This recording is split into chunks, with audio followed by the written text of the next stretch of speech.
start with the Pledge of Allegiance. I pledge allegiance To the flag of the United States of America and to the republic for which it stands, one nation, under God, indivisible, with liberty and justice for all. All right, next is the Board of Education norms. It's been a while, I'm just going to go over the 5 items there. Decision-making, focus on the best interest of students while ensuring that decisions are financially responsible. Take into account current data, consider the impact of staff, and align with our mission of working together to create success at St. Genevieve R2 and beyond. Preparation and effective use of time. Come prepared for board meetings.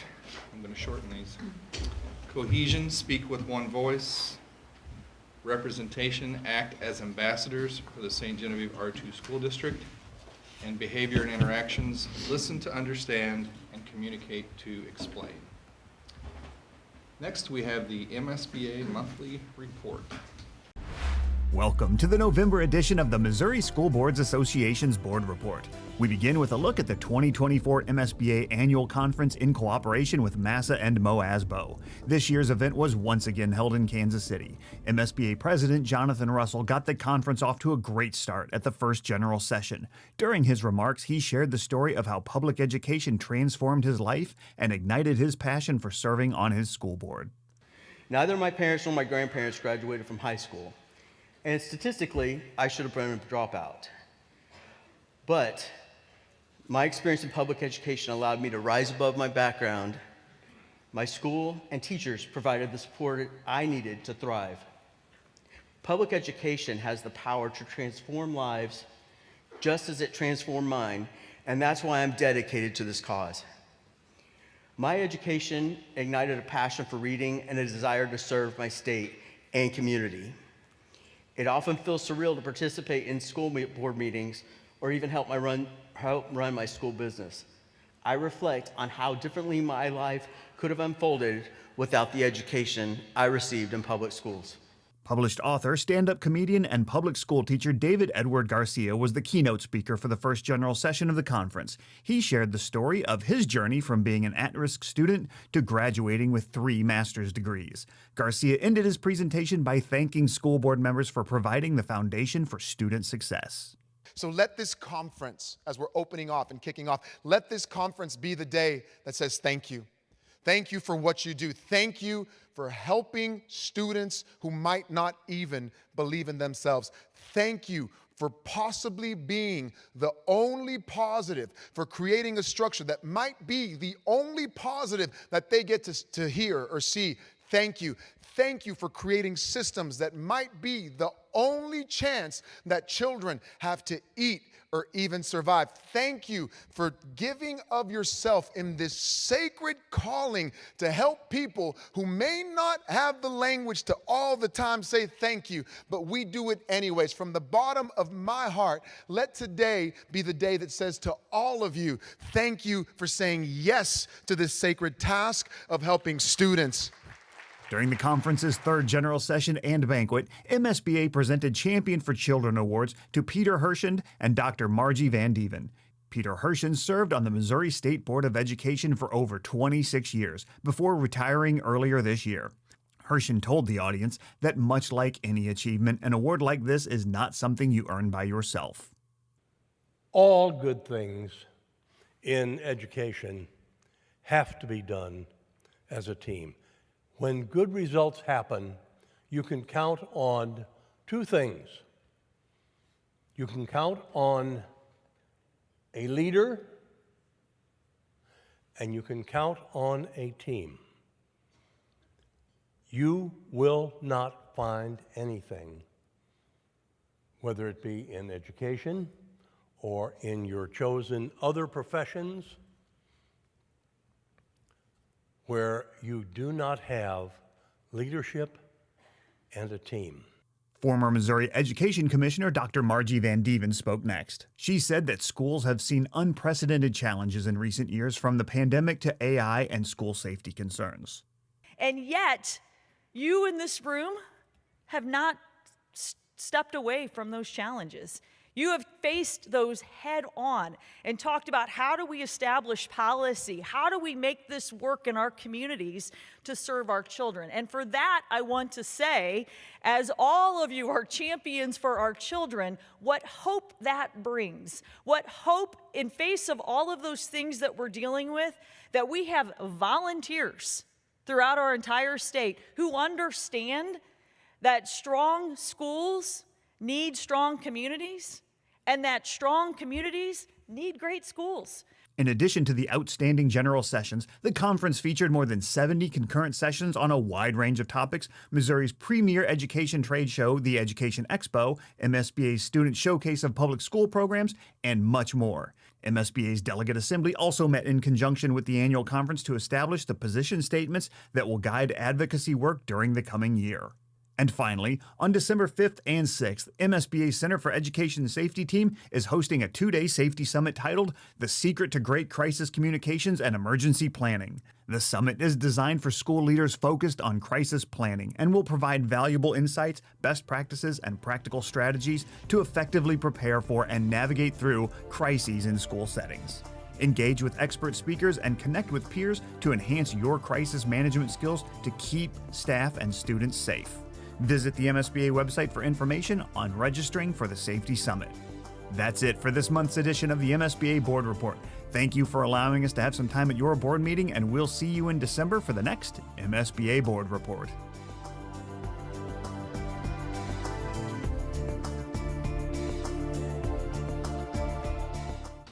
Thank you. And 5 of us went to the conference, so I was expecting a picture, but just to let you know, we were there. Yes, it was a good conference, it very was good. very good. All right, next we have the consent agenda.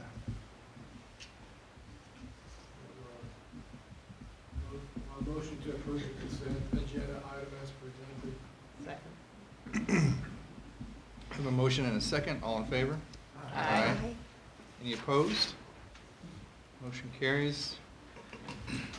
Next is public participation. Board members and administrators will listen to concerns and will respond when appropriate by mail or telephone at a later date.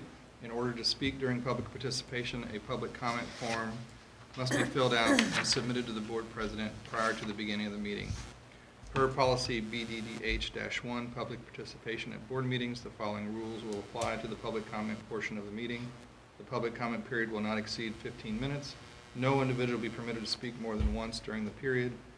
Each speaker will be allotted no more than 5 minutes. Discussion will be limited to items from the posted agenda. All speakers must provide their name and address prior to speaking. And if there is sufficient time for everyone to speak, insufficient time for everyone to speak, the board will encourage participants to submit their questions in writing and utilize the process for putting an item on the agenda. I have no public comment cards. All right. Next, we have the report of the superintendent. Good evening, everyone. Good evening. Good evening. Good to see you all. First on my report is parent-teacher conferences. They were held on October 24th, 2024. This is what we traditionally do, is provide you with the number of students enrolled and the number of students attended. Bloomsdale Elementary, right on par with where they were last year, 89%. St. Jed Elementary, the same, right on par with last year at 95%. Down a little bit at the middle school and high school, but I was able to walk around quite a bit. There were some good conversations going on, and halls seemed to be full. Some buildings more than others, but I think that's a given when you move up to middle school and high school. So really pleased with where parent-teacher conference numbers were. We have our annual school board election coming up on Tuesday, April 1st. We have 2 terms expiring. Mrs. Jamie Ballou and Mr. Josh Gettinger. Filing location is district office at 375 North 5th Street here in St. John. And filing dates, I think the legislature attempted to fix this last year. Somehow it got worse. So filing date, it opens on December 10th at 8 a.m.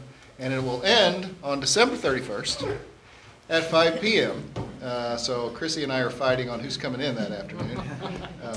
Filing will not occur on December 24th from 12 to 4, or December 25th, or December 26th, and any days district office is closed due to inclement weather. But we are going to man district office probably from 1 to 5, I think, on December 31st, and make sure any last-minute filers, we have somebody here for them. So, kindergarten registration is just around the corner. St. Genevieve Elementary will be Saturday, March 1st, 2025, from 8 a.m. to 2. At Bloomsdale Elementary, it will be Saturday, March 15th, from 8 a.m. to 1. To schedule an appointment, they will start accepting those on Monday, February 1st. And our phone number is 883-4500, and then St. Gen Elementary's extension 3 and Bloomsdale Elementary's extension 4. And we're on to principals' reports. It seems that we have 3 assistant principals joining us this evening. So they are going to be taking the place of the principals, who are pulled in all different directions. So, Mr. Kingery. Good evening, guys. Good to see you. We got a lot of awesome things happening in the past month at St. John Elementary here. So some of them, we have pictures from 5th grade career day here, and we have some of the businesses listed there that we visited. LaWasp, the sheriff's department, the hospital all hosted our students. We had an awesome time. Lots of good reports from all the kids. They've got to see some parts of the community that I haven't even gotten into yet. So it's really neat, the tours they get to go on there. And a big shout out to the PTO for paying for our buses for it. A lot of appreciation for them. And then we have some photos here from our 3 through 5 Title I Family Involvement Night. It was Wild Robot themed. That was the same book that we did with our school-wide book read this year. It was a huge hit. The movie was a super successful event we had too. But it was themed after the Wild Robot, so they could go to different stations around the elementary school. We had a really good turnout for it. Kids and parents seemed to have a really good time all around. We also had, working with the library, the public library, they brought in Clifford to come visit our early childhood and preschool students and did some reading with them and just visited the classrooms, and the kids were big fans. On the left there, our first graders took their annual trip to the Cape Conservation Center, which I got to go on this trip last year with my son, and it's such a neat experience. The indoor and outdoor, the whole experience is really fun to see the kids there. Lots of hands-on activities for them. The chess club is new this year also. Miss Koenig, the gifted teacher, and then she's working with Asa Lemons from the public library, and we got a lot of kids learning chess and really loving it too. They're having a ton of fun with it. Super neat to see. And then we have our first quarter power leaders. So the top picture on the right are the power leaders for first quarter, and then on the bottom right were the Hall of Famers, which means they've been selected as power leaders 3 times now. We hosted our Veterans Day ceremony on November 7th and had a tremendous turnout for it. We're hoping to build balcony seating in the PAC for next year so we can fit everybody. Get that on the budget. The photo in the center there was designed by one of our 5th graders. He won. We had several winners from the art contest, but he was one of the judges' choices, so we put his piece on the front of the program there. We had a great turnout, lots of good feedback from the community on that, so just a very good event. And then our positive office referrals. Blake Rowland, Braden Carnes, Bentley Rottler, Liddy Hunter and Aliana Lewis, Austin Hook, Carson Capps, Cole Dunsey, Easton Weebury, Esme Gegg, Gabe DeHart, Hannah Tucker, Jaden Pfeiffer, Jolyn Ketting, Keaton James, Orion Strickfadden, Nova Lacey, Madeline McKinney, Luca Polite, Paxton Hook, Sammy Bowman, Rylan Roth, Ruth Raymer, Peyton Hornbeck. And just to kind of wrap up, I want to give a shout out to our teachers for continuing to recognize kids. You know, it's really neat to see it. And when I get to connect with the parents of some of these students, getting that positive feedback is just a big thing for them. So teachers doing a great job with it. I think that's it from me. Oh, no, it's not. Sorry, it's not. Hang on. Big one. Super staff, Liz Nagger. She's a paraprofessional in early childhood. Some of the things people have said about her: team player, firm but fun, makes every student and coworker feel valued, loves her students, flexible, and helps anyone. And those kind of scratch the surface. She's phenomenal at her job, just fully dedicated. Somebody today told me, you've got people who it's very clear that they love their students, and they're the ones who stick with it for a long time, and that's Liz for sure. And in the same boat, Della Buxton on the right, she's a special education teacher in a self-contained classroom. Teacher said she's patient and addresses each student's needs, creates a welcoming environment for all students, cares about her students, and uses a lot of her personal time preparing things for her classroom and students.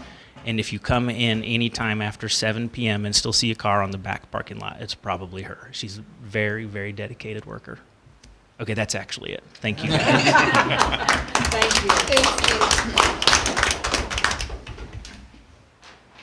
gonna have to move this microphone lower. All right. Hi, guys. Hello. Okay, so here we have some of the things that have gone on. We've got our Sunshine Splashers. They're one of our lead groups, and they collected donations for the hurricane victims. They cooperated with Operation Show Me Hope, and they collected over 440 items and $460 that they gave to the hurricane victims. Our PTO, which is amazing, hosted our trunk or treat this year, and it was a lot of fun. They moved it to the back lot. Last year it was in the parking lot, but we moved it to the back. It was so much better. There was lots of room. The parking was better. The kids had a great time. The food was great. They had trunk decorating contest. We had s'more pits, so they got to do some s'mores. We had a few food trucks there. And then, of course, the trick-or-treating. It was lots of fun, lots of cute kids in costumes. And then we had our Veterans Day Assembly also. It was Thursday, November 7th. We had a good turnout of veterans. It was really good to see them. The kids got to hang out with their veterans after the assembly and share some cookies, and we got to meet all of them. The super speakers led our assembly. Each grade level had a part. So there was, the singing, or they had the white table ceremony. So there were lots of good things at the veterans. It was a beautiful way to honor our veterans that day. So election day, a lot of grade levels did some elections. I was in a kindergarten class, and they were voting on their favorite Oreo stuffing. And then the math person in me loved to see that they were charting it and graphing it and doing all the math things with it. So our second grade voted on their favorite cookie, chocolate chip or Oreo. I wasn't sure who won in the picture there. I didn't take that picture. And then our pre-K, they do a little pumpkin patch out back at Bloomsdale, and that's some of the pumpkins that they picked there. So they've been tending to it. They picked a load of pumpkins, and they did some science experiments with it. So you can see them all there.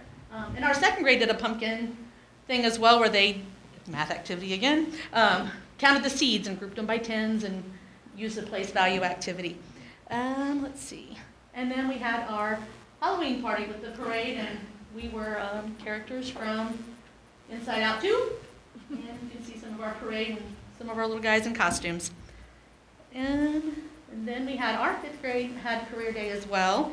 Ms. Rowland does a great job of organizing this, and she gets our kids into a lot of different local businesses. We even had some come to us. So the students visited the Anheuser Animal Clinic, Veggie Farms, and Cozy Kitchen, Bloomsdale Excavating, the Bloomsdale Fire Department, the Bloomsdale Medical Center, Wholesome, Lemon Theory, Mid-America Rehab, Missouri Conservation Department Agent Rob Sikowski came and brought some stuff for the kids to see. 111 Olive, the St. John County Ambulance District, the Sheriff's Department, Valley Bloom came, and the kids got to make little bouquets. They visited Wee World and got to do some things with the little kids there. And the students learned about becoming an entrepreneur, the process of making and marketing consumer products, and the various tools and equipment used by fire departments, EMTs, and sheriff offices, and much more. So then I get to make some pizzas there and all kinds of fun stuff. And then here we have our positive office referrals. Starting at the left, we have Haven Jamerson, Ellie Dawes, Willow Doherty, Jaden Payne, Colin Zerwig, Hallie Lurk. The next row, we have Emmett Foff, Maddie Mintel, Connor Wiener, Kenan Geck, Mary Jane Doherty, Grayson Apt, Tessa Castelaw. In the bottom row, Leon Anderson, Rose Braun, and Garrett Grass. And I'm sure Kelly probably talked about it, but we started doing announcements in the gym in the morning with the whole school there. So reading those positive office referrals in front of everybody, the whole The whole school gets excited for these kids when they get to come right up in front of everybody and get recognized. So that's fun. Our faculty of the month, we have Lindsay Anderson. She's jumped right in, parent pickup duties after school. She's eager to help get students in the car safely and or supervise students in the gym that are waiting. She's quick to jump in anywhere that she sees that need help. It's very noticeable the days that she's not scheduled to be there because we have to kind of fill in for her. And she also was a big leader in our Veterans Day Assembly, so she was a great help with that. And staff of the month, Miss Jen in our preschool. She is always happy and smiling and has a positive attitude. She's bright and welcoming face to see each day at BLE. She's a great friend to all and is always willing to help anyone that needs it. Miss Jen is patient and kind and loves her students. We all love her silliness and joy she brings to BLE. She's also a rock star at parent pickup each day, and we're so lucky to have her at BLE. She is. They both are. Okay, thank you. Thank you. Good evening. Good evening. Thank you for the opportunity, as always. I appreciate it. Okay, so here's the long-awaited picture. There is Sloan Stewart. Now, that'll be Mike Stewart's granddaughter. She won the raffle all the way back in April to take the first elevator ride. Unfortunately for Sloan, the first elevator ride was 6 months after the contest was over. But she had a great time with that. Mrs. Jokers and Mrs. Mertzleft went with her and took some videos and some photos, and she had a great time, and I think was kind of relieved to get that done and to get out of the way. And also, it did make it to each floor safely and successfully, so we were very happy about that as well. So congratulations to Sloan, and thank you, Sloan, for your patience. At the top right, we have some students there who auditioned for East Central Junior High All-District Band. You see 6 students there. 4 of them were actually named to that All-District Band, including Henry in green, who was first chair in saxophone, and Wyatt in the white shirt there, standing over the saxophone case, who was first alternate in saxophone. So we're really proud of those guys and thank them for representing us so well. At the bottom right, those students are our students from middle school who are named to the Mineral Area Junior High Honors Choir. And I can't remember in my time in middle school sending a group that large to the Honors Choir at Mineral Area. So we're proud of those guys too, and we thank them for representing us too. At the top left, you have a group of very happy students who helped to fundraise for hurricane relief. And their competition, which drove them to collect somewhere in the neighborhood of $1,300 for hurricane relief, their prize was that they get to skip the mile in PE this spring. And turned out to be a pretty good motivator. Our little middle school put together a donation of $1,300, and that will be given to Samaritan's Purse, by the way, who has a dedicated hurricane relief fund for our friends out east. So we're really proud of those guys and also had a good time with that. At the top right, 8th grade volleyball, not only conference tournament champions, but conference season champions. Really proud of those ladies and their coaches for their hard work this season. The bottom left, 2 pictures there. We had an election day as well. And I absolutely love that we do that with our students. I think it's so important to avail them of their democratic process and to teach them the ins and out of it. These guys had to register to vote. They had to have their ID with them. They had to go through the process. They had to fill out the forms correctly. You know, a lot of the same things that we face when we go vote too. I can tell you the outcome was very interesting to me. Within a matter of 2 or 3 percentage points, they matched the county vote of the adults. Yeah, so I found that to be very interesting. And what a great process. We thank our social studies teachers for putting that together for us. At the bottom right, you know, around this time, this is my favorite picture to put in there. These are the little monster pillow-shaped stuffed animals. The kindergartners draw the monster. They hand those over to Mrs. Woodward's class. Those students, our middle school students, turn those into those little stuffed animal pillows and then come back over and give those to the kindergartners. I think this happens to be Mrs. Mercer's class. And that's just one of my favorite projects. I know the kids love it. Both sets of kids, by the way. The kindergartners love it and the middle schoolers love it too. So I always like to include that photo in there for that. Dragons on Fire this month, Trevor Higgins, Gavin Miller, Laura Ann Woods, Micah Wilhite, Lily Roth, Colin Gegg, Michael Ratliff, Chevy Davis, Wyatt Schmelsley twice this month, Mila Meyer, Chloe Yunt, Shaylin Wolk, Kenzie Decker, and Annalise Prestito. And hot off the presses, this afternoon we named Mrs. Womack our Spotlight Award winner for this month. And I've said this before to you guys, but I think it's worth repeating.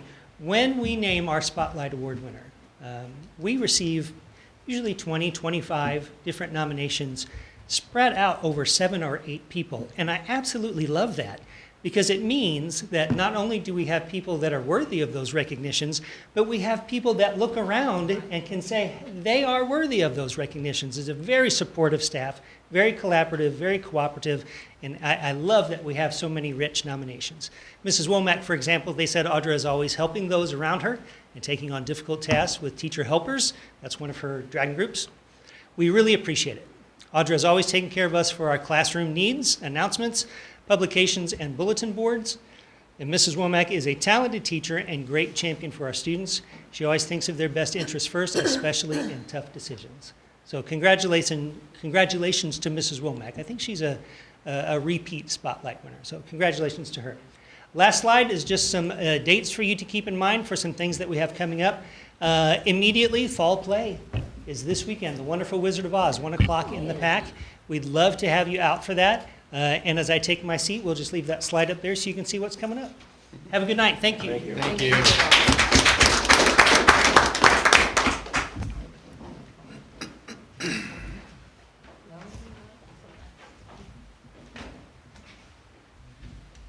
I was not told that it was supposed to be assistant principals, so you still.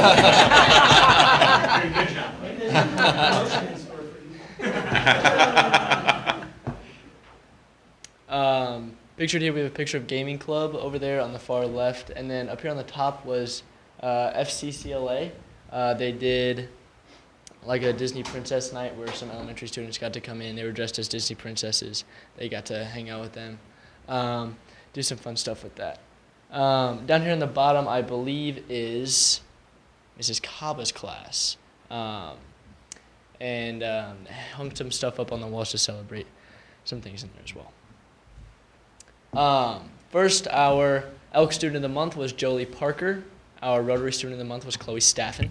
Positive office referrals for this month are Piper Martin, Mallory Woldridge, Cadence Landerman, Jacob Sulcer, Joshua St. Clair, Millie Huffman, Gabriel Bly, Alexander Thorne, Kennedy Bowen, Grace Kettinger, Lila Nix, Mackenzie Greer, and Elijah Whitworth. Some news that we had going on this month, we had our Veterans Day Assembly. A great way to honor the veterans every year. They get to go have lunch at the hall downtown. Valley students serving them, and some NHS students as well. Valley Student Council and our NHS. Lucy Sears speaking there as well. She also won the Voice of Democracy essay competition this year, and I believe it's her second year in a row winning that award.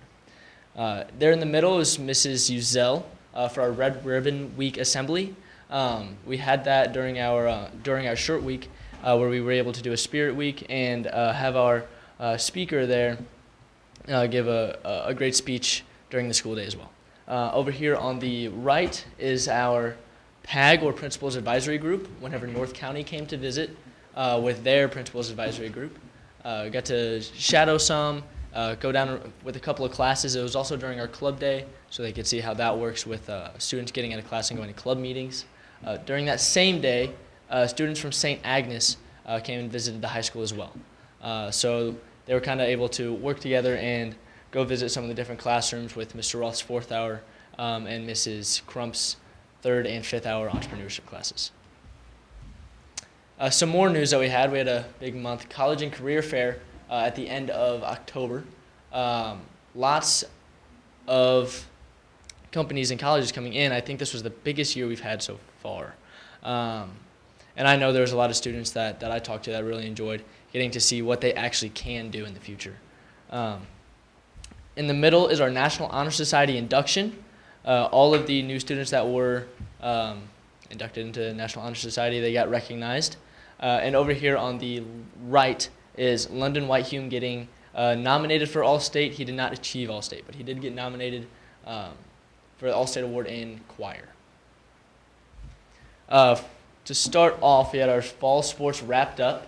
Up there in the top right is from our football banquet just on Monday.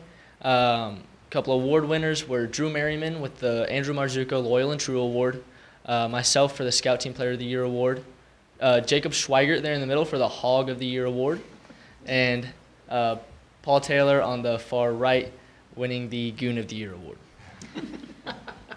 In the middle is volleyball, and the awards for them were the Heart and Hustle Award going to Emma Gegg, the Most Improved Player Award going to Alea Filer, and the Most Valuable Player Award also going to Emma Gegg.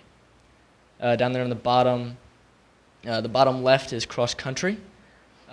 Awards for them was the Heart of a Dragon Award going to Sophia Fritsch, the Most Improved Runner Award going to Haley Davis, the Runner of the Year Award going to Holland Zingaro for the girls. For the boys, Most Improved went to Zachary Ritter, and the Runner of the Year went to Finn McClard. Over here on the far right is girls golf. Spirit of the Game going to Lindley Wiener and Carly Bosler. Most Improved Golfer going to Clara Carlson, and Most Valuable Golfer going to Eleanor McClin. In this picture is Carly Bosler. She placed 69th at the state tournament. Also at the football banquet was the Cheer and Emeralds Awards. For cheer, it was Miss Cheerleader Award going to Lana Gegg, the Miss Spirit Award going to Kennedy Bowen, the Leadership Award going to Ruthie Dunn, the Motion Technique Award going to Hannah Ahrens, the Best Jumps Award going to Savannah DeRouche, the Rookie of the Year Award going to Isla Wolk. And for the Emeralds, the Most Valuable Dancer Award went to Sophie Vogt, the Team Mom Award went to Olivia Kirchner, the Best Technique Award went to Ava Zerwig. Rolling into the winter sports season, we have pictures of our wrestling teams. In the top being a couple of the boys' seniors, Drew Merriman, Evan Winters, Mason Langenecker, Carter Worley, and Owen Drury. Below them is some of the girls wrestlers for the season, with Haley Wheeler, Holland Zangaro, Anna Fisher, Caitlin Lay, and Reagan Piku. Over here is our one lone boys basketball senior, Devin Fly, and a handful of girls basketball seniors with Autumn Werner, Chloe Staffen, Sadie Greminger, Caden Hook, Lexi Warren, and Ava Apt. The boys basketball have their jamboree tomorrow here. First game at 5:30, and the girls basketball has their jamboree tonight at Perryville. Teacher of the Month for November was Mrs. Papin.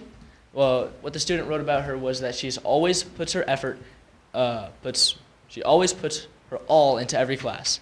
Even when she isn't feeling the best, she still has so much energy. This teacher is one of the most hardworking teachers here, in my opinion. She stays after school for countless hours just to make sure that we always look our best. She believes that her classroom should be a space where everyone is welcome and always tries to get people to join her club and just her class in general. She always believes that it should be quality over just giving individuals rules because they are an upperclassman or think they deserve it. She believes that her position provides a space that everyone can express themselves and be who they want to be.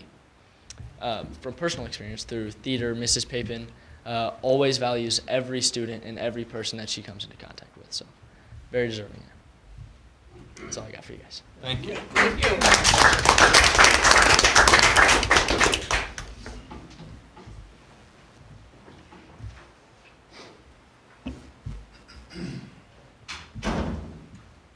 Next in my report is safety reports, which you will find in your board packet. And I wanted to take a moment to talk about the reunification drills that we had.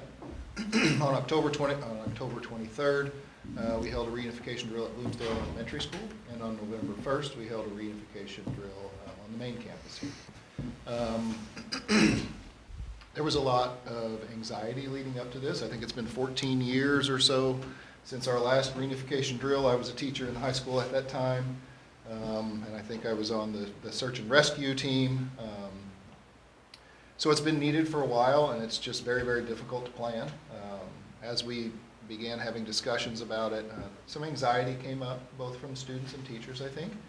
But I want to take a moment to commend our teachers, all of the people that are members of our teams, both at Bloomsdale Elementary School and here on the main campus. They took it seriously. I think we did a fantastic job of organizing and everybody pitching in when they saw there was a need. The The teams did a fantastic job. We sent out Google Docs for comments after the fact so that we can collect. I mean, the reason you do these drills is to find holes in your drill and to improve on them. I think we were able to identify some areas. I also want to thank our local emergency responders. They were on campus both at Bloomsdale and here on the main campus and gave us great feedback on how things are done, what it would be like in a real situation. So I just want to commend all of our teachers and staff. Our students did a fantastic job. Dr. McClard spent a lot of time planning it, so if you have anything. No, I think you hit it all. I think there were a few hiccups, but it went great. And I think a lot of people, like Dr. Taylor said, stepped up during the drill to help in their individual roles to kind of lead our different individual groups. And so I think they're able to kind of work through some of those hiccups and come up with a better, more effective plan for the future. And I think we plan on doing this sometime in the near future again and kind of seeing how do the adjustments play out. And just the amount of turnover that you have from year to year, getting everybody up to speed on what the expectations are and not creating a situation. I mean, obviously COVID was in there and it was difficult to do anything during that, but just maintaining a general understanding of what to do in an emergency, both from a student perspective and from a faculty staff perspective, is important. So I just want to thank everybody for that. It was really, it turned out to be something that was needed, and everybody pitched in. Last year, Bailey put together a little graphic for you all, and we are going to continue it this year. This is one of the favorite meals of the year. It includes 355 pounds of turkey, 102 loaves of bread, 37 pounds of rice, 150 pounds of ground beef, 319 pounds of green beans, 72 pounds of lettuce, 683 individual pies, 1,683 individual pies, 310 pounds of applesauce, 78 gallons of milk, and of course, their secret ingredient is a lot of love. So we want to thank all of our cafeteria staff. They not only do a fantastic job on this day, but every day. I try to make it a point to go down there and see them quite a bit, and they are busy bees down there in the cafeteria and do a fantastic job. So I want to thank them. And that's the end of the report. Thank you, sir. Great, thank you. Next on the agenda is unfinished business, and we have a Prop SG update. So it's fast and furious, as always. You can see some office space here in front of St. Genevieve Elementary. Those steel framing went up, and they're starting to cover the walls, and it's actually starting to look like office space. I spend quite a bit of time when I'm down there looking down those new concrete steps down in what's going to be our offices. I think it's really going to be a fantastic entry. Next. And you can see we have, I don't know if this is sealed. Last time I was in it, it was dripping rain and leaking on me, but they may have it sealed up by then, but that's the gymnasium. I was always scared of the monstrosity that might seem when you drive down there, and it did initially. I think now people are getting used to it, and as it settles in and you become more comfortable with it, I think there's going to be an opportunity to do some parking up there and rearrange that so it incorporates that building into the facade of St. Genevieve Elementary and St. Genevieve High School down there. I think it's going to turn into something really nice. I was down there maybe yesterday morning and looking over at that little corner that's created between the gymnasium and the high school, middle school cafeteria. I think that's going to be a great opportunity to put some seating out there and maybe allow some kids to go out there on a nice day and hang out outside or maybe eat outside or something like that. And a picture from the top. I think it's important to highlight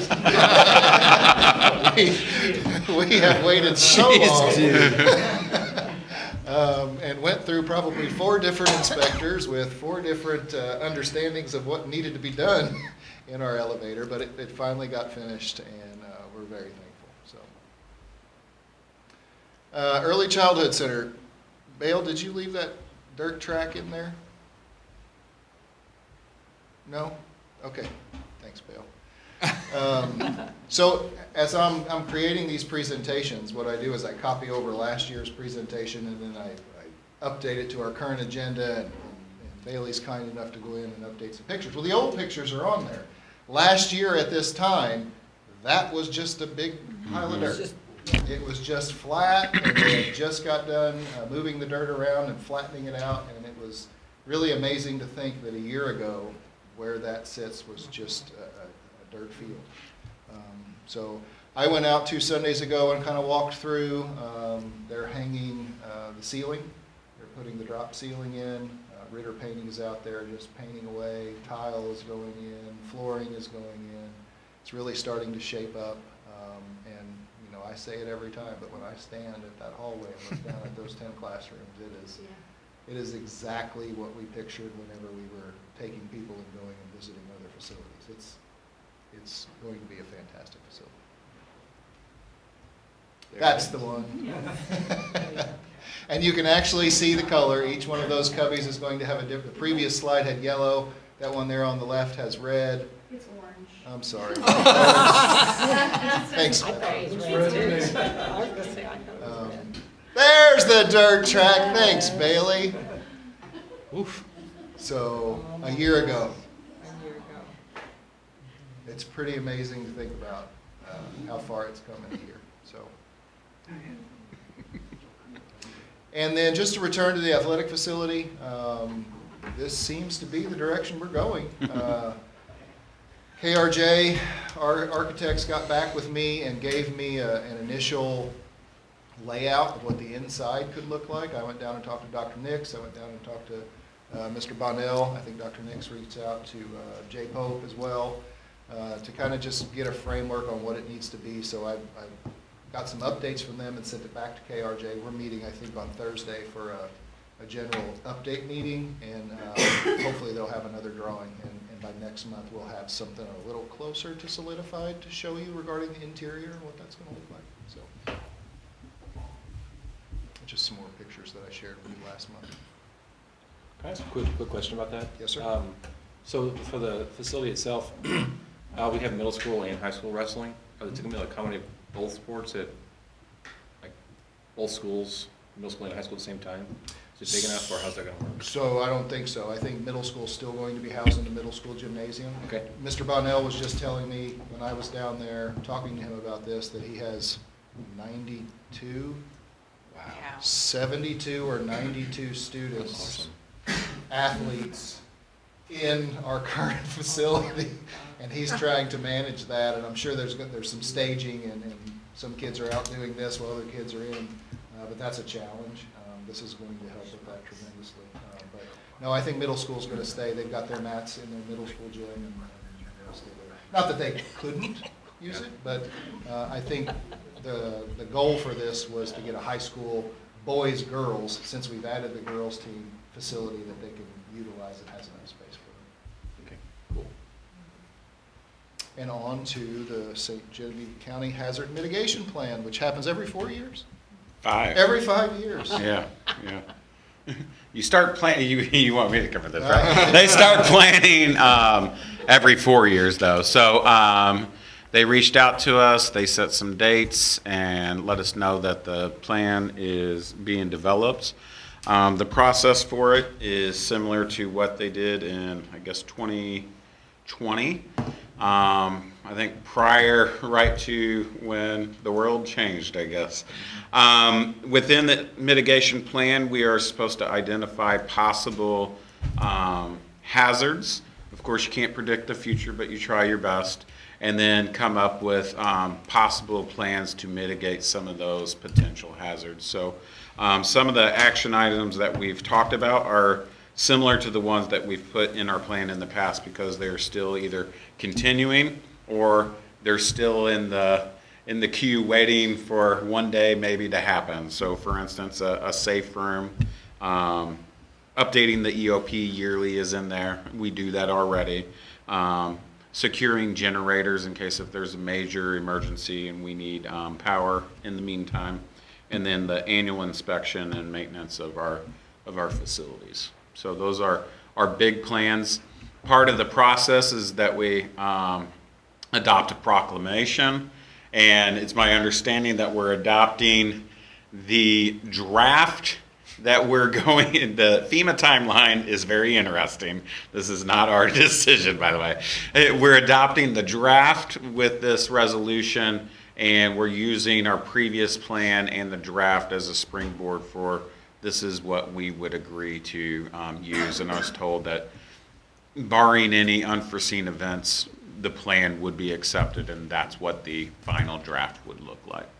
And I think I included, or I had Chrissy include in the packet, the previous plan, so you would have an idea of what that would look like. Yes, sir. I'll motion to approve the resolution of the St. Genevieve County R2 School District adopting the St. Genevieve County Multi-Jurisdictional Hazard Mitigation Plan being updated for 2024 as presented. Second. Have a motion and a second. All in favor? Aye. Any opposed? Motion carries. Next on the agenda is the instructional program presentation for STARS.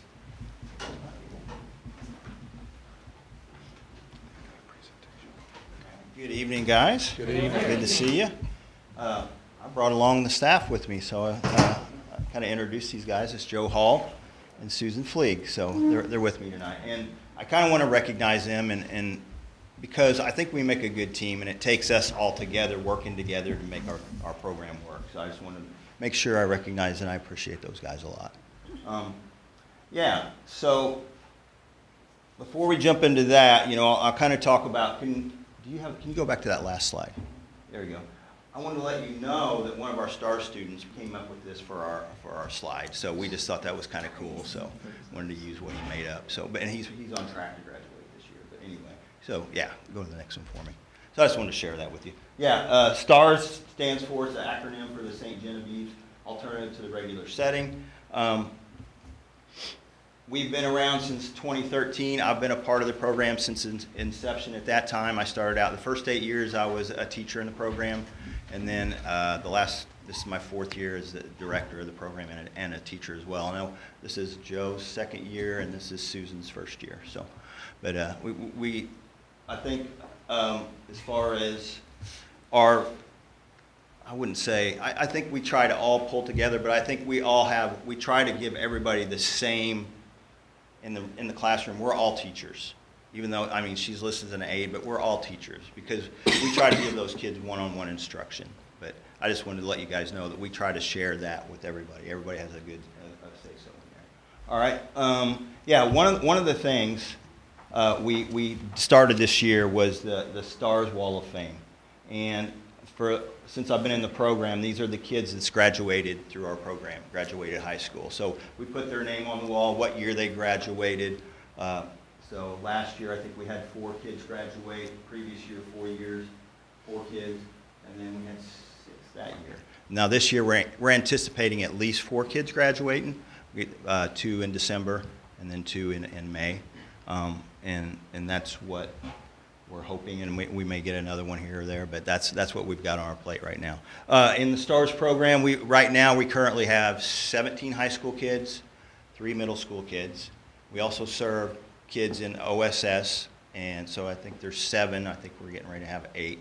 So so we're always growing. So I know last year, so we're around that 2021 number now. I know last year we served over 30 kids in classroom and in OSS. Okay, and that's high school and middle school combined. So that kept us hopping. One of the things we talk about when I get a new student into STARS, and they're always usually referred to by a building principal or an administrator in the middle school or the high school. They refer them to STARS, and we sit down and talk with the students, tell them what our expectations are, but then we try to sell that, hey, it's an opportunity, it's not a punishment, and we try to sell that and make that, hey, this is a new chance, a new start. Because a lot of those kids come in here and, well, this is where the bad kids are, or this is the stigma that, hey, STARS is just for bad kids, and try to tell them it's an opportunity. These kids, maybe somebody's made a bad choice, but this is your chance to change that. So we always talk about opportunity versus punishment. Also, we have that extra structured environment. We've got extra support in there in a smaller environment where we can have that one-on-one instruction and work with the kids. So we not only do we give that academic support, we have that extra behavioral support in the classroom, because I don't know if you guys are aware, most of our kids are in the classroom with us from morning until afternoon, until 3 o'clock. So a lot of the kids arrive on campus at 7:30, so Susan's usually here at 7:15, opens the door. I get here at 7:30. We get here around 7:30, and we're starting our day. We usually serve breakfast at 7:40, and we start rolling into stuff. So usually we get a little head start. And we have that STARS 2 room just right Yeah. down the hall. So if there's a student that's having a particularly bad, period of time, or bad morning or afternoon, we can just take them back there and separate them, calm them down, so that they're not distracting the other students. Yeah, one of the things we do too, we do try to have that communication with parents, because if we can build that with home, get that support from home, and us be all on the same page, a lot of times we'll call, in the past, there's times I've called a parent every day of the week, and there's times I've called once a week, it just depends. And it's funny, because you call those parents, you have to call 4 or 5 times a week, and then finally get to go where you have a good call, and they're like, oh, okay. So then you can build that rapport and with them. So one of the things we do too, we do some personal goal setting. A lot of it's academic, but the kids are in there for different reasons. Some of it might be attendance issues, some of it might be behavior issues, or some of it might be academic, and some of them check all those boxes. So it just depends on what their goals are and where we're going to push them. One thing especially with the goal setting, when we first get, especially a high school kid in there, I go get the transcript from the high school, from the office, and yeah, the red and blue and the I only green. have So two of these because black and white copies, yeah. You can pass this one out. So what we do, we sit down, instead of giving the kids, letting them look over their transcript, this is a little bit easier for them to see. We check those boxes off what they've accomplished. Their Missouri Constitution, U.S. Constitution, CPR, all those things that they need to do to graduate, EOCs, but also what core classes they need to check off, what boxes do they have to fill. So we can kind of start coming up with a plan, and it's more tangible for them to see this, and we'll let them check the boxes off sometimes. So it's just good for them to show. We show them this a lot to keep them motivated and keep them going. So to me, it's easier for them, and it's something they can actually see. Hey, there is an end to this. I just got a couple more boxes to check. So it's good for them. All right, next slide. We talked about our academic and behavior goals. We even have life after high school. We talk a lot about that. We've had different people come in from the community. We've had Marine recruiters come in 2 years, no, it was 3 years ago. You weren't here yet. I had a Marine recruiter come in and run some of my kids through a boot camp. And they didn't know it was coming, so it made it even a little more exciting. So we do things like that.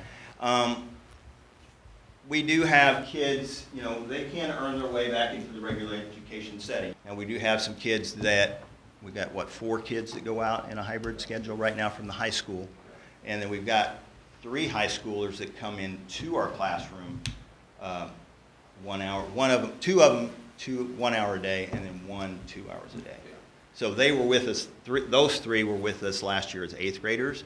And we wanted to get that transition plan, don't just throw them out into the high school setting, wanted to gradually get them out there so they still have that little bit of support from us too. So I think it's helping. I think that was one thing we were lacking a few years ago. We didn't always do a good job with that transition plan. And I think we're doing a little bit better job kind of getting those kids out there. And it seems to be working for them to get that opportunity to get into the general education setting. Now, sometimes we'll let those kids also, if they're doing a really good job, we might even go let them eat lunch with their friend. And that doesn't happen very often, but a lot of times they get to earn that opportunity. Okay. I talked about our one-on-ones opportunity to work with those kids, give them extra support. So I think we do a pretty good job of that. One of the things, like I said, we've got middle school all the way up to high schoolers, so 6th grade all the way to 12th grade. So we got to a good variety of students in there. It's almost like a one-room schoolhouse sometimes. You know, you've got to jump in. One kid might be working on math at one time in a program. Another kid might be working on totally something else. So you got to be moving around the room and helping other kids finish those things out. And I know we use Edgenuity. I don't know if you guys are familiar with that, but it's a computer-based program. And it seems to work really good. There's videos the kids watch. That's how they access the curriculum. So they watch the video. And while they're watching the video, one of the things that sold me on this Edgenuity program has guided notes. There's just some examples of the guided notes that they would get, you know, for their different subjects. So as they're going through these videos, they can fill out these guided notes, and they can use these guided notes on their test. So it's important for them. That way it keeps them engaged while they're watching the videos, and then they're writing down things into the notes, and they can use that on the test. We have core and elective offerings in Edgenuity, and there's a good variety. When we first got the program, I went to like social studies, the math department especially, and because there's different levels or different types of social studies and even science. So we went to those different departments and let them have some input. Which one of these do you think would be best to serve our kids, our high school kids especially? Okay. And it is aligned to state standards and Common Core. There's also one thing, we did this a few years ago, three years ago, I think we went with the social emotional courses. And we use that a lot, especially with the kids that are in OSS. We'll have them go through a couple of those. And I think it's been beneficial to have those as well. Okay. This is what one of our students' dashboard looks like. So when you put them in classes, right now she's already completed one class, because usually there's at least 5 classes on their dashboard. And so I know she's already completed one, so they've already taken it off. But I put in dates. Start date, December 20th is our end date. And as they start the program, this line tracks where they need to be at that point to finish. So as you can see, she's passed this line in green. That means she's ahead of her progress, so she's doing really well. This one's a little behind, but not a bad spot. So that way is another thing for us to monitor. The kids can see that too. It's a real thing. Hey, I can see I'm getting to the end of this class. And again, for our type of kids that we see every day, this is a motivator for them that, hey, I'm getting there, I'm going to finish this out.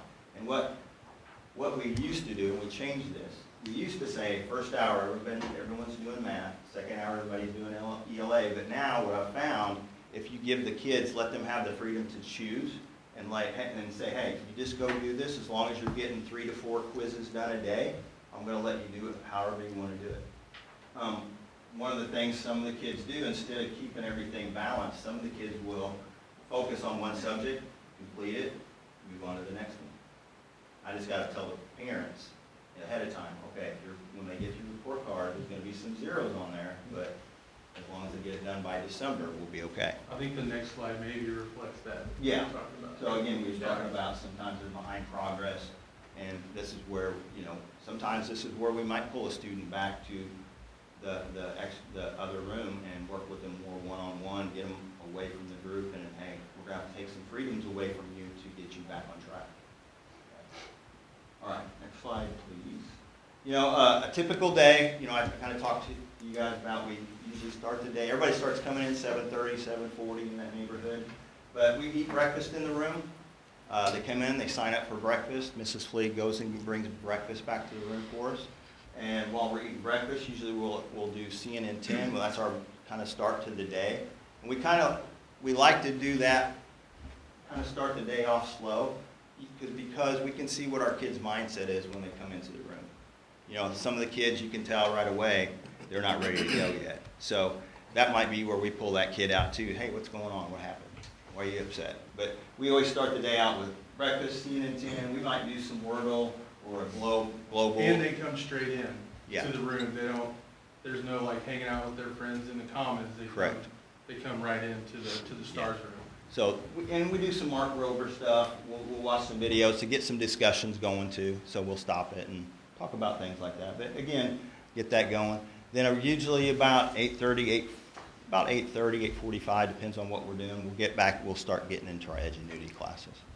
And then usually we do PE around 11 to 11:40, 45, and then we do lunch. And then some of the things we do, like extracurricular things as a group, we'll do some things like shoot the map. So we've got Mr. Hall, Joe's got a little Nerf gun, so they shoot the dart, hit the map, we pick out a state. And it just could be anything, like whatever state the dart lands on.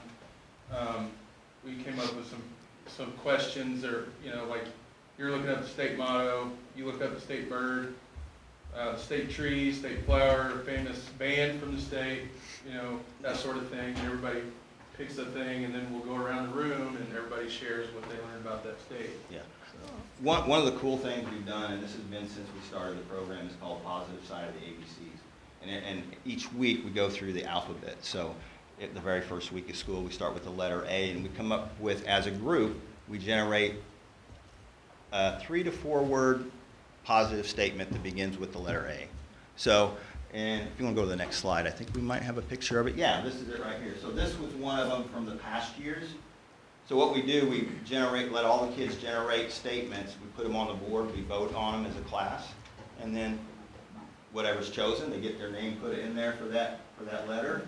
Their names put on there, and then at the end of the year, when we get through it all, we have the kids sign it, and we put that date. So we've got all those saved from previous years, and if you come into our room, you'll see 3 or 4 of the years up on the wall. So it's kind of cool. It's like a timeline, and what's cool about it, like when we do this, some of the kids are like, oh, I know that guy from 2 years ago. I remember that guy. I know him.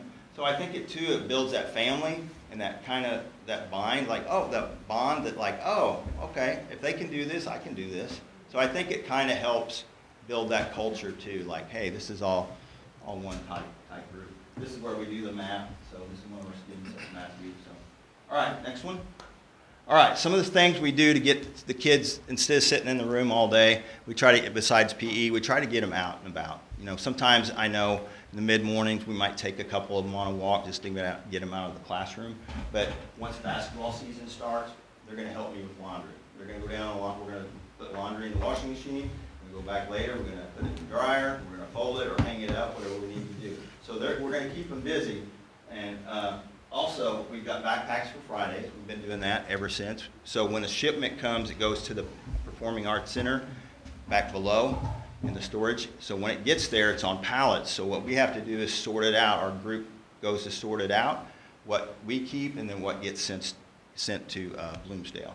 So we take care of that, and then every week we put food in the bags. We take it over. Mr. Hall usually uses his vehicle. We take it over to the elementary, and we deliver it over there. So, and then we do field trips. This year, we took a group to the city museum here in town, Learning Center, and it was pretty neat. But there's a lot of different things we just help with, you know, around the community, around in the school.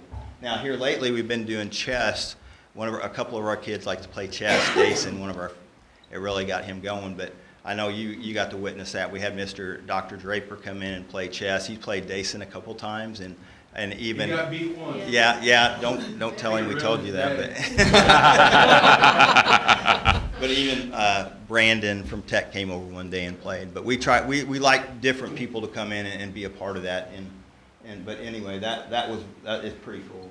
And then sometimes you get free time, let them play board games and things like that. It's going to build those social skills too, you know. So we try to do that. And then the clothing closet, Mrs. Fleeg does a really good job of keeping that organized and sorting through. Sometimes she has to wash clothes that are donated, but she usually pulls one of our kids to help with that too. So we try to keep them engaged in things too outside of just academics, to kind of see what's out there. Try to build connections throughout the school. Okay. And then here's our chess. This is Dr. Draper. There you go. There's Dason. One thing we also do, we've got a point system. I don't know if we brought that sheet or not, yeah. But every day the kids have a chance to earn 5 points a day. Okay, so at the end of a full week, they got an opportunity to win, to get 20 points. So, and what we do, these are opportunities where once they get so many points at different levels, they can earn rewards, like they might get a free hour. That's usually a higher end one. But one of the first ones they wanted was, hey, can I have the opportunity to go to a la carte? So, but they haven't really used that, so I don't know. but there's different rewards the higher the points go, so that's kind of cool. All right. this is where some of the pictures from the trip to the museum here in town. I think they had a really good time with that. And then a lot of times, last year, we always tried to end it up going to, Sarah's for ice cream, and that's because I like ice cream. But you can see it's good for some of these kids just to see what's in the community for a positive aspect, just to see the history. We've gone through the Green Tree Tavern. We did that tour last year, and one of the houses, we toured that as well. So it's kind of neat to get them out in the community and do those things. Now, we do have a trip planned in December. We're going to try to take a group over to the Bonne Terre Space Museum. So we're looking forward to that too. All right, I think that might be it. I think we got everything covered. You guys have got any questions? No, but I remember when we did this program, it was kind of, we were going to take care of them, but it was for kids who were going to be long-term in-school suspension or possibly out-of-school suspension. And I just feel like, John, you and Mr. Hull, Mr. Fleeg, but have made this into more of a program that cares for kids who need a little extra care. Yeah. So I just want to say thanks. And we do. Well, I appreciate that, and we do try to do that. We leave snacks on the table, try to make it as comfortable a setting as we can, and I think these guys do a really good job of building trust with them because sometimes they don't have that at home. But I appreciate you saying that. Right. Thank you. All right, thank you guys. Thank you.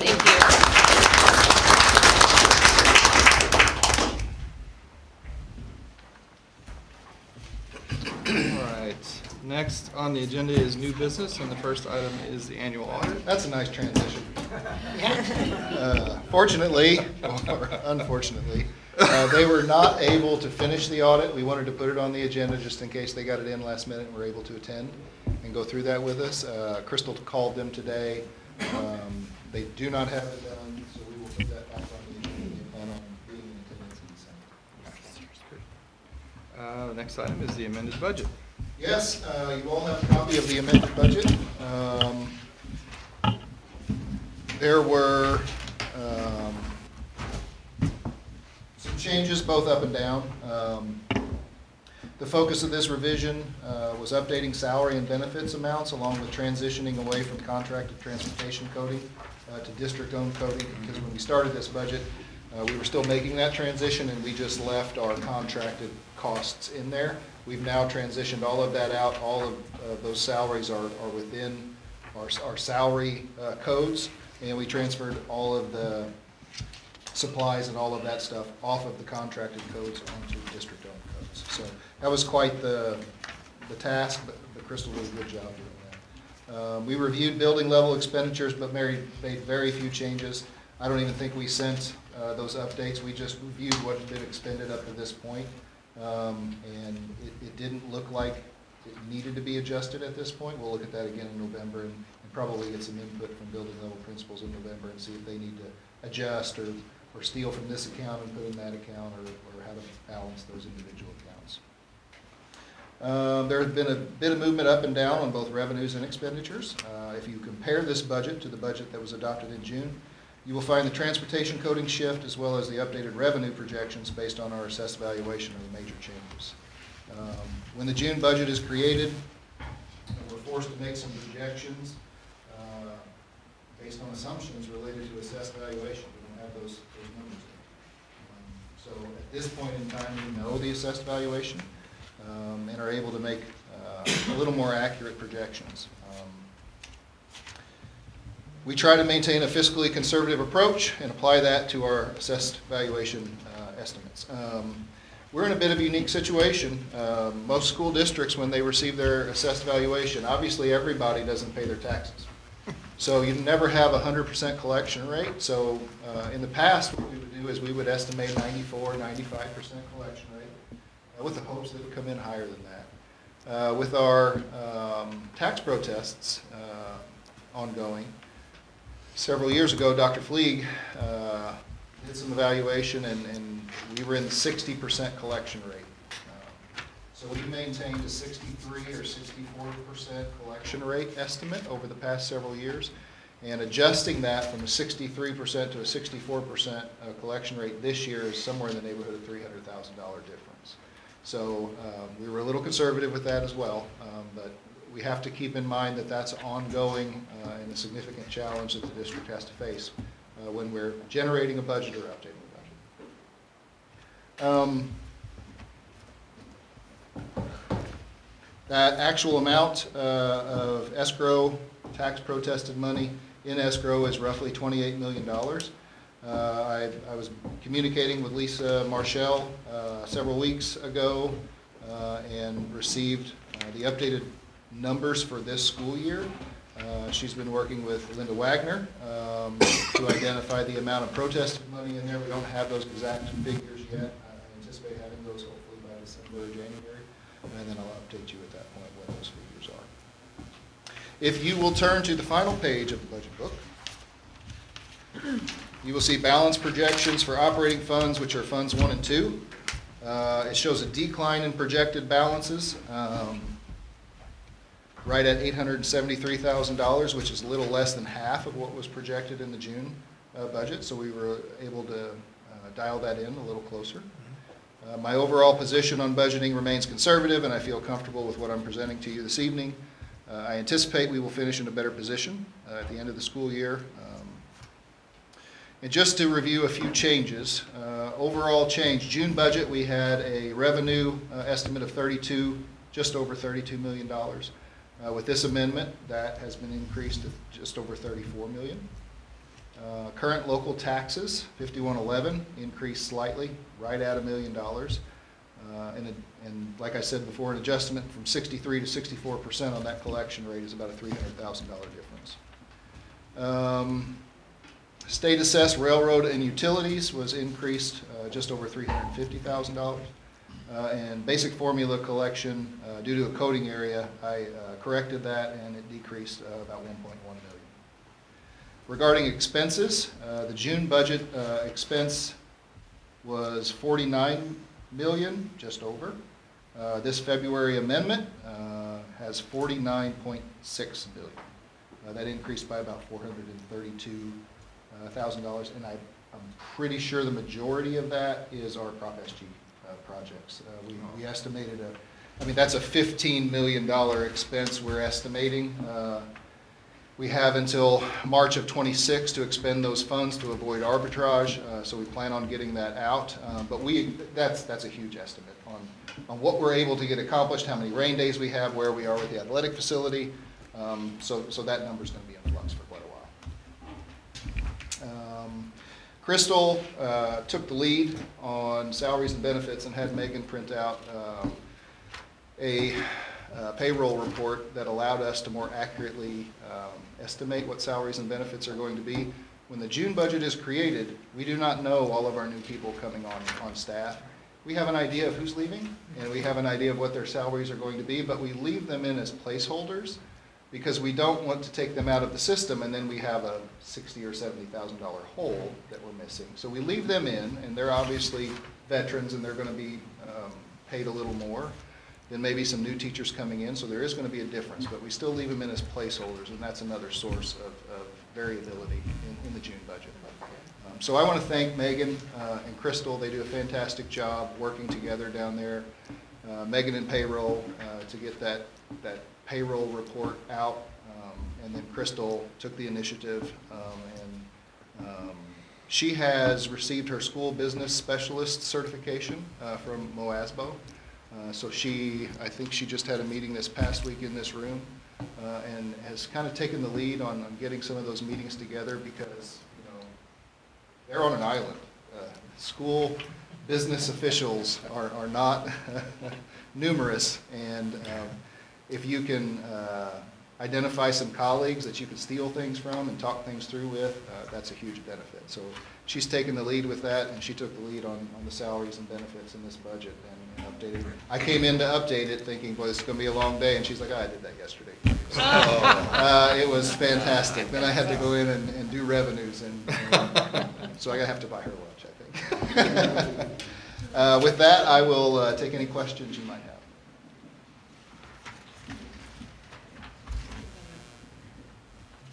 The only question I like to address every time we talk budget is how much money do we have in escrow currently with tax protests? Do you know that? Right at $28 million. Probably just under. That's without this year's protested taxes. That's 3 years worth. That's 3 years worth. How much we spend on legal expenses? Is that up?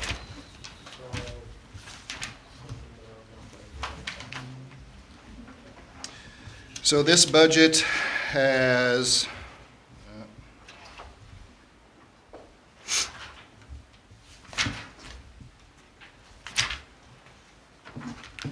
it's in a weird spot every time I try to find it. I think it's a board. Yes. It's a board line. Board legal services, but I don't know if that's. Yes. Thanks, Bailey.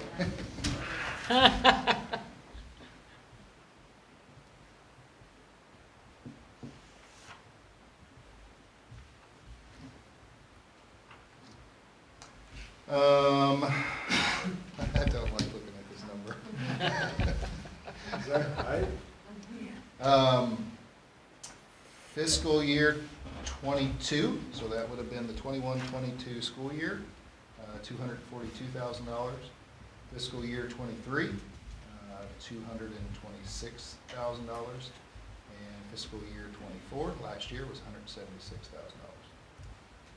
And that's 75% of what's being spent by the county. So, Bailey, that is just legal fees associated with tax protest money. Yes, so that is 75% of what was spent on legal fees by the other taxing entities in our community. Thank you, Bailey. Over 600,000. So since fiscal year 20, $716,000. Since 1920. 644. Yeah. So if we win this protest, are those bills reimbursable by the organizations challenging their taxes? I don't. I'm going to move on. I'm sorry.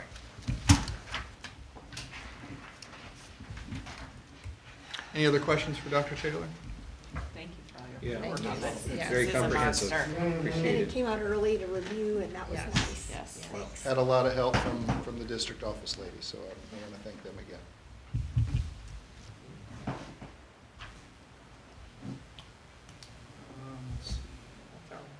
I will make a motion to approve the October amended budget for the 2024-2025 school year as presented. I have a motion and a second. All in favor? Aye. Any opposed? Motion carries. Thank you again, sir. Next, we have the addition of a paraprofessional position. So I believe we talked last month about the Tier 2 room at Bloomsdale Elementary and creating that position for that paraprofessional. So this is that position.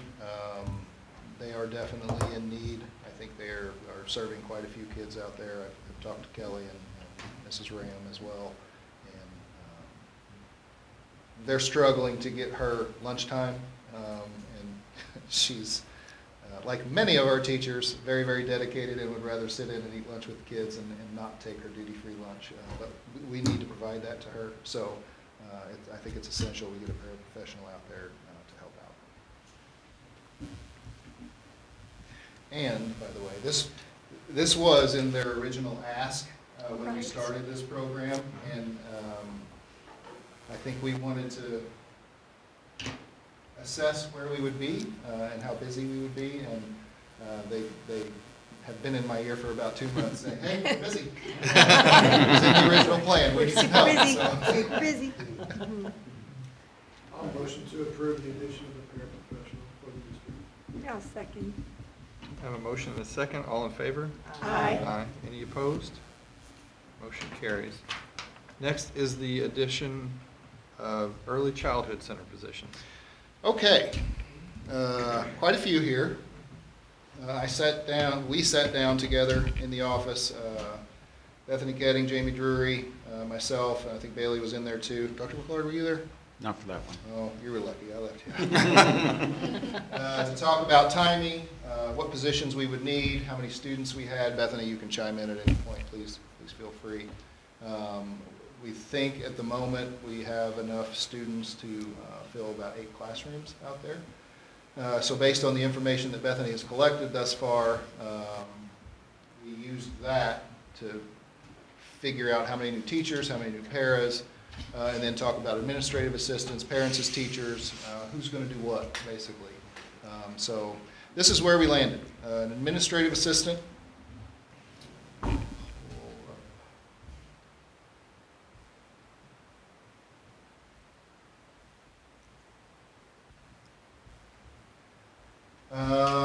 Creating the position this evening, hopefully hiring in December, and then January start.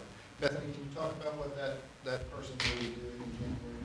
Yeah, so the administrative assistant, we're going to start enrolling students, but we'll do that in the spring, so we have the families committed, we know how many are coming, that's super important because we're hiring teachers for those classrooms.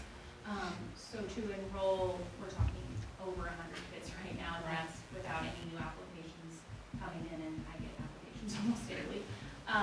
So somebody to enroll those new students, all of the forms that the parents have to fill out, making sure that process is done correctly.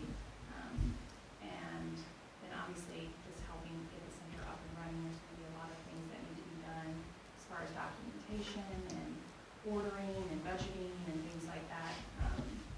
So if that person can be available before August actually starts, especially in the spring, we have mass kindergarten screenings, we do preschool screenings, so they can kind of be part of that process this year as a learning time, work with the secretaries that we currently have and learn the system. It would be very beneficial instead of having them start when we already have students and it's already super busy.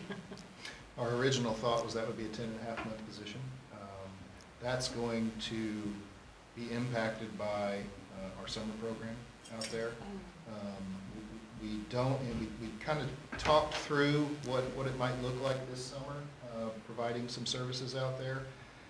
And I think our current summer programs may move out there from the main campus, move out there, but having additional programming, as we talked through it, got more and more problematic.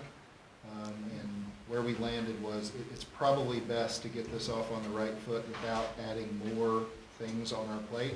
Get it started on the right foot and then get through the year and figure things out, and then when next summer gets here, hopefully being able to provide some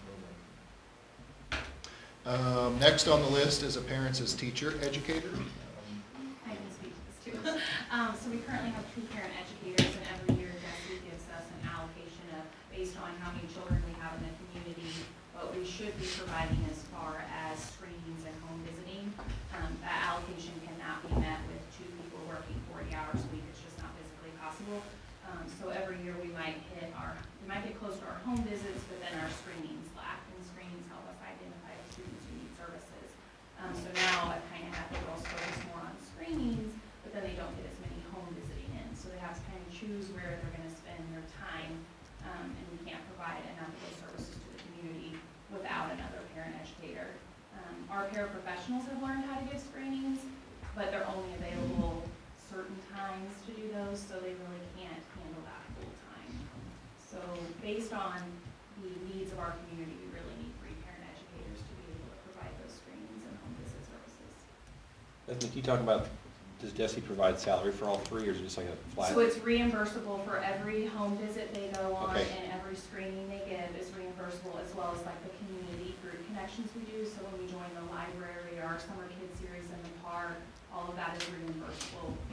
So basically we're leaving money on the table because DESE's saying you could make this much money based on your community needs, and we don't need it because we don't have enough staff to meet it. So it is reimbursable, yeah. Great. Next on the list is 3 preschool teachers. And after taking what we have here on campus and moving it out to the Early Childhood Center, and then along with the enrollment numbers that Bethany has identified, we think three more teachers will get us there. And then I'm going to jump to number 6, along with 2 more teacher aides / paraprofessionals to support them. And then, any questions about those 2? Can I just ask like an obvious question? Why 2 aides with 3 teachers? Yeah, so we Sorry. foresee that we may have extra para staffing K-12. Okay. So we don't want to hire too many paras and then have a para K-12 that maybe isn't assigned to a certain area just because of the student needs. So right now we're saying thinking that we may have an extra district-wide that is going to need a position. Yeah. So. Great. Okay. And then on to process coordinator. So that's the job I currently do while I'm also taking on the administrative role, and I also process coordinate for kindergarten. So I take every referral that comes in. It's about 50 ECSE referrals a year, and then I retest every kindergartner.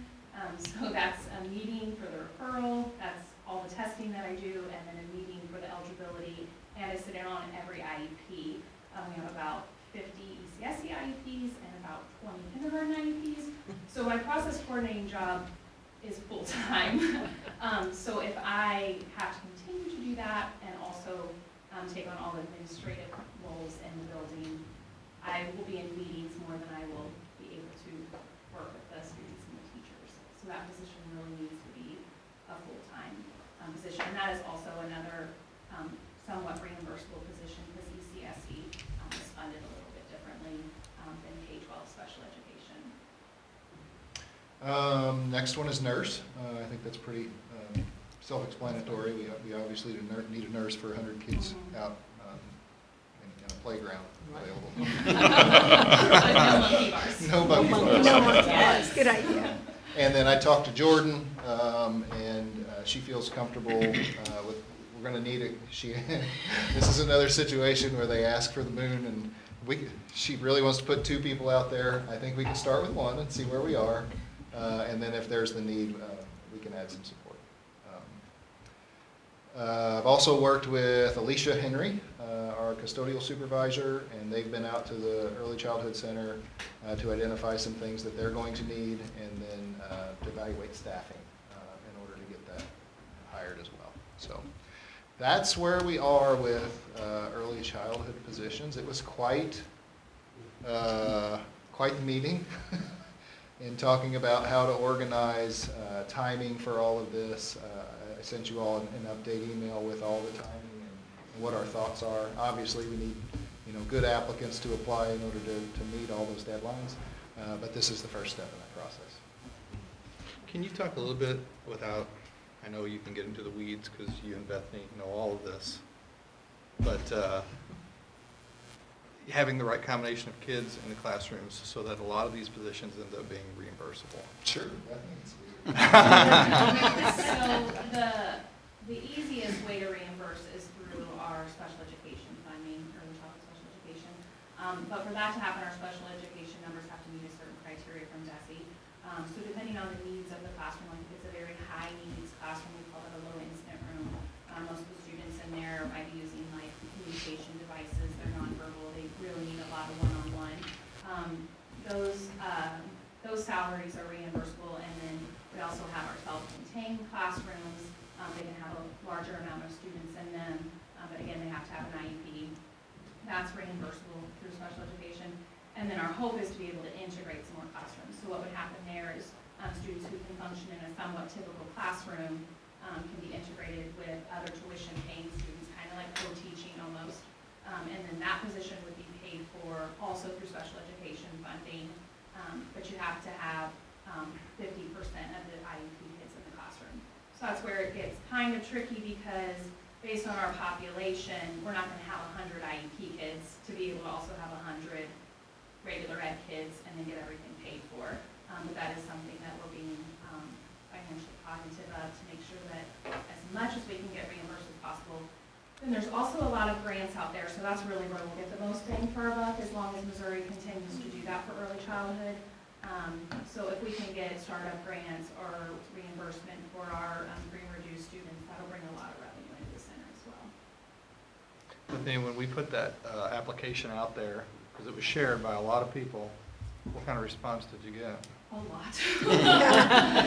I think I went from like only needing maybe 1.5 classrooms to now needing 3, and I wouldn't be surprised if they don't ask you for a 4th. So Yeah, and then thinking about like numbers too, so we'll keep a classroom out at Bloomsdale that can service 20 children, and then we already have Ms. Kreitler in place who services 20 children. So those 3 positions are like 20 more children. But then when we start talking about 3-year-old room, 20 kids is a lot in a 3-year-old room, so we'll have to kind of look at our numbers on our 3-year-olds too. But we are getting a lot of applications and a lot of families that want to come 2 years in a row, so they want to come at 3 and 4. So right now, I have just as many 3-year-olds as I do 4-year-olds that are applying to come. We have to think about ratios for that too, so you don't really want 23-year-olds in a room. No. Will these kids also have to sign up for screening, just like a kindergarten? Every kiddo that comes into preschool gets screened, yes. And then if we identify delays, then that's when we could refer them to early childhood specialists. They could get their special education services while they're also there for preschool services. It will be nice, because we have a lot of families that come to us for speech only, for example, but they're not here on campus, so then parents have to try to figure out how to get them in for services. So all of that will be available at the center. Bethany, does the process coordinator, you said, also takes care of kindergarten or I do not? currently, and we Right. think that it should probably stay that way. Right, that's what I Because thought. our first through 5th grade special education numbers are a full-time position too. Right. Janet LeClaire takes care of that. And kindergarten would be, almost every kindergartner has to be reevaluated because they qualify for us as what's called a young child, and they can't have that after kindergarten. So almost every kindergartner that has an IEP gets a reevaluation, and that's quite the process. So it keeps me very busy.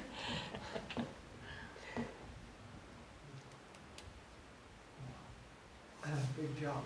Yes. Very big. Thank you. Yes, thanks a lot. Bethany, have you said tuition rates for full pay?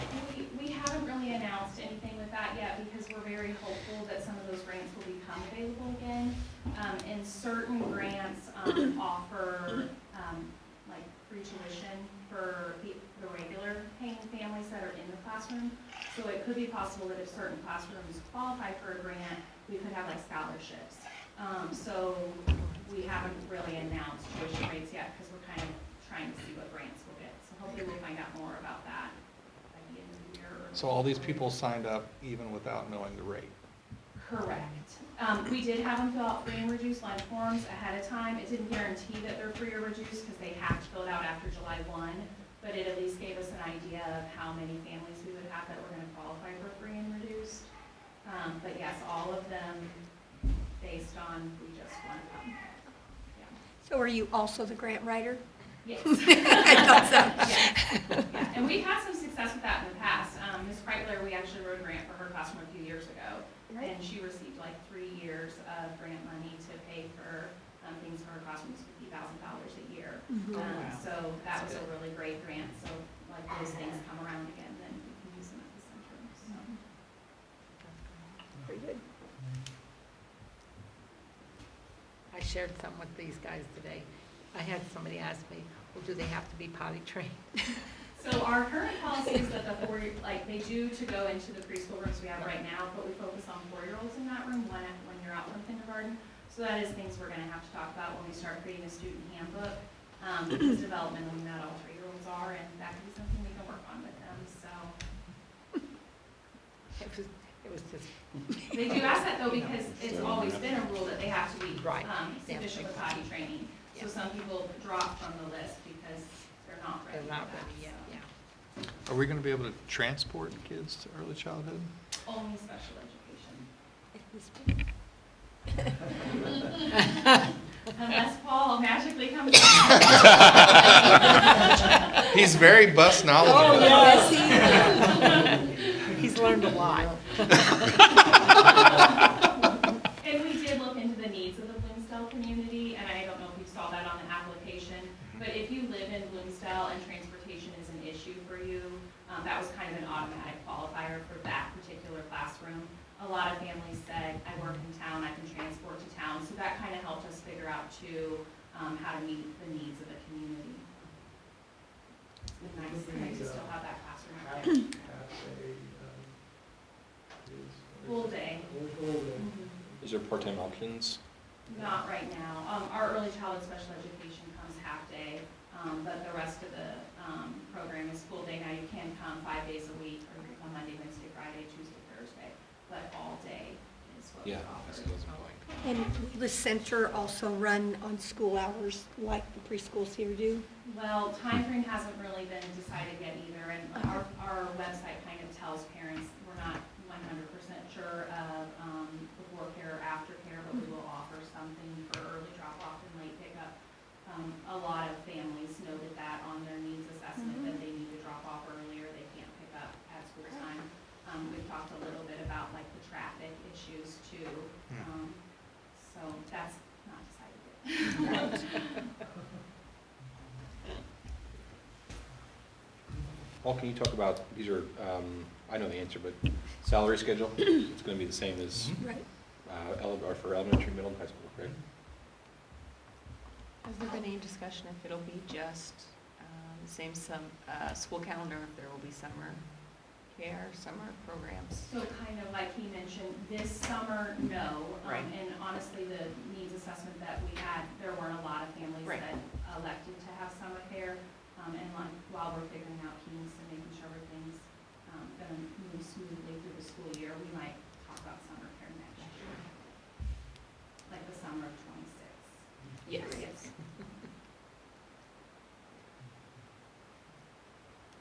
It's exciting. It is very Yes. exciting. Very exciting. Thanks for all your work. Yes, thank you. It's so beautiful. Yes. I didn't mean to get up. I was up there. We were all up there a month I ago. go 3 days later and It's, so much has changed. There's paint and tile and things happening. Yes. Yeah. Right. Yeah. So thank you to all the people who are working out there and doing a fabulous job. we've got good weather. Any other questions for Dr. Taylor or Ms. Ketting? Thank you.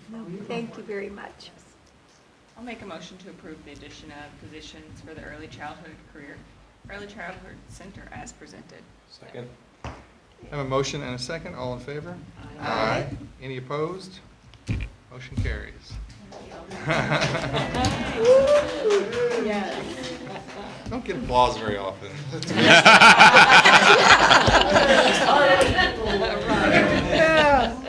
All right, thank you again. The next item on the agenda is the core data food service positions.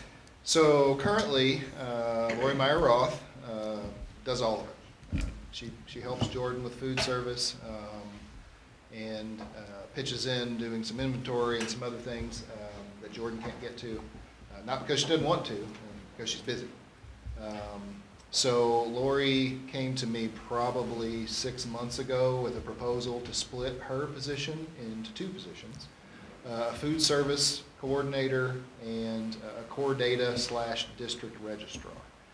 And her reasoning was that once early childhood comes online, there's going to be quite a bit more food service responsibilities involved, and Jordan already doesn't have that time available. So in addition to that, early childhood have different food requirements and different reporting requirements, and so that's going to be a whole new system to learn. So her proposal made sense. The timing, of course, she wanted it 6 months ago. We weren't quite ready yet, and then we sat down last month and kind of talked it through again and decided that this might be the right time to do it. So creating that food service position and then a separate core data position. The core data position is something that Lori excels at and something that you have to have somebody with attention to detail, because that's all the reporting that goes to DESE. And so if we get that wrong, then our APOR score could be impacted because we didn't import this right or didn't check that box. So it's very tedious. There are a lot of Excel files, a lot of reporting that has to be done. On top of that, Lori's been working with building secretaries, and one of the hurdles, I guess, that she has to come across pretty consistently is when new students get enrolled, she's having to go back and figure out the specifics of some of them because it doesn't have the correct information in PowerSchool. So just getting all of the information coordinated by one person and entered into the system by one person can create a consistent data collection and data recording in our PowerSchool system. And so that will, you know, and it's as simple as when did a student transition out and transfer to another district, or what date did they get to us, and looking at all of those specifics. And she's really good at it. So it made sense, and it will take some pressure off of our district level secretaries. I think they've been asking for this for a while as well. Now seems to be the right time to do it. Let me look at the timeline here. So we posted anticipated position. We were hopeful to hire this evening. We didn't quite get there, so we'll have to hire in December, hopefully, and then hopefully a January start. What that January start will do will allow, there are some core data reports that need to be uploaded. It will allow training to occur between Lori and the person who has that position, or however it shakes out. But Lori does want to stay on, and then it will allow, should Lori get the food service position, then it will allow her to do some training on early childhood and go down and help Jordan a little more in transition with early childhood coming online. So, you know, pie in the sky, Lori wanted away from core data and thinks food service is a good fit, and so we'll get an application, we'll go through the interview process, and she's a strong candidate. So. She's very knowledgeable of it. She sure is. Absolutely. No, in her proposal was also a location change. Very thorough. It's a little too early to talk about locations and what might happen where, especially with the clientele that we have in the audience this evening. But we have some ideas because the district office is full. I mean, we could put somebody, a desk up against Lori's and put 2 people in that room too, but all the other rooms have 2 people in them. Right. I mean, when Dr. McLeod came online, I think I was in a room with him. He's ready to move after day 1.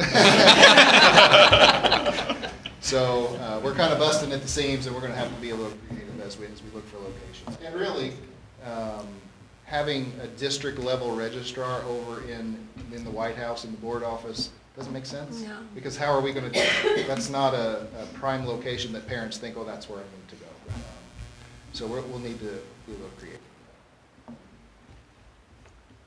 Okay.